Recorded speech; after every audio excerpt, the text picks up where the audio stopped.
So today I'm going to make the Mocha Frappuccino.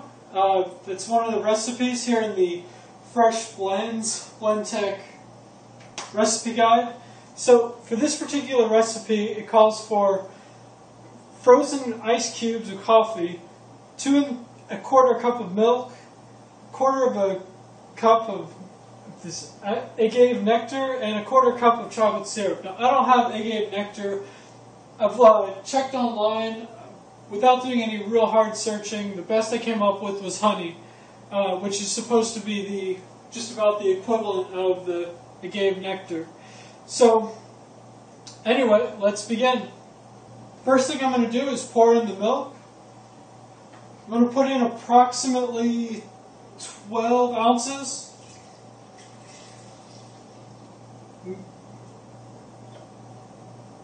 Next thing I'm going to do is put in the ice. When I put in the ice, you want to put in approximately the same amount of ice to milk ratio. So in this case, these chunks aren't broken up, but that's okay because this blender can handle that.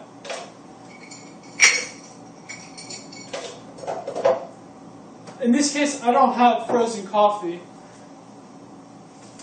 So what I do is I take instant coffee and I just pour a little in there with the ice and the milk, and that works.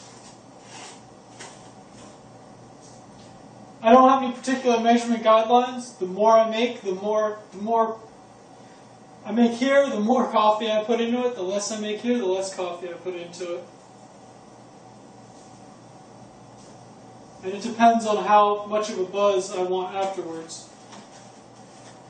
As far as chocolate syrup goes, I also do not measure this. I put in approximately the equivalent of 5 tablespoons.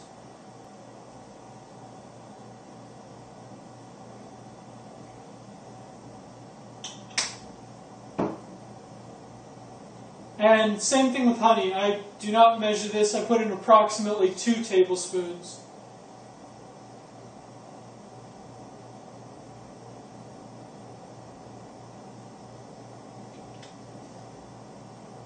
Now, simply plug in the blender, put the top on,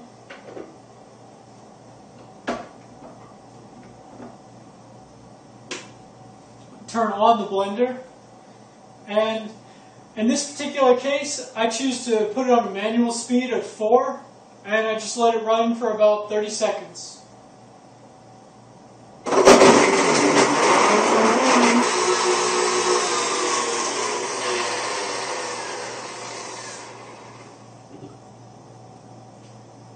Turn off the blender. I personally choose to unplug it. And that's it. I put approximately 24, maybe 26 ounces in there prior to blending it. Of course, when you blend, it mixes up some of the air that's in there, fluffs it up a bit. So I'm looking at approximately 32 to 34 ounces total.